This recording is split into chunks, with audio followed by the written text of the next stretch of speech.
Education Cabinet Secretary Ezekiel Moshogu says school fees has not been raised from public schools and is instead reverting to rates charged before COVID-19 pandemic as the school calendar year regains normalcy. Now, Moshogu spoke in Wajir as schools across the country closed, with learners starting a 2-month holiday. The closure of the schools this week will pave way for 3 national examinations, namely the Kenya Primary School Education Assessment, the Kenya Certificate of Primary Education, and the Kenya Certificate of Secondary Education, set to begin from next week. Mary Mwoki has more. With the national examination season kicking in for schools across the country, students who were not sitting the exams have closed for the year. However, talk of a rise in school fees when schools reopen has parents on edge, and the Education CS is playing it down. We have not changed the school fees, and if it is to be done, probably there is to be another task force, and the Kenyans know that we have a presidential working team which is moving around the country.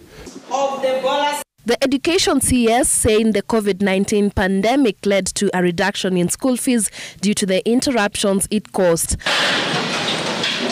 Moshogu was at pains to explain to parents that schools would just be reverting to the school fees structure before the COVID-19 pandemic struck. Like last year and the year before, were also reduced. Such that the amount which was supposed to be paid, like the other years, as said by the Kremmeria task force, were not paid because students and students never stayed in school for that period. His quest to reassure parents coming as schools closed and students flocked home for their 2-month school holiday that has some parents on edge. Mimi kama mzazi nimeshangaa sana juu wanafunzi watafunga kwa siku karibu 60. Hii siku 60 wanafunzi hapa nyumbani, na mkiangalia kabisa serikali mkiangalia nini unga yenye tunanunua ni 175 ama ni 200, na wanafunzi hao wote wamefunga wako nyumbani. Chakula yenyewe kukula wanafunzi njia yenye wanatembeza hiyo kitu, sijui kama shuleni walikuwa wanakuraga hivyo. Hapa chini tumeumia kabisa kutoka uchumi watoto wa shule. School fees imepanda, chakula watakula nyumbani hakuna. Serikali sasa sijui itatuonea huruma sehemu gani. Class 8 and grade 6 learners will have their rehearsals this Friday ahead of the exam on Monday 28th to Wednesday 30th November.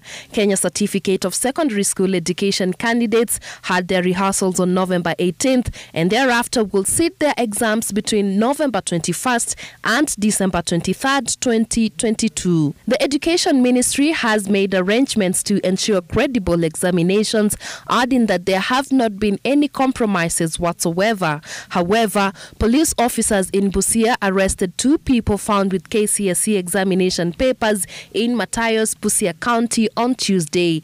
Acting County Commissioner Kipchumba Ruto said that the 2 people were found with chemistry and biology examination papers. Mary Mwoki, Citizen TV.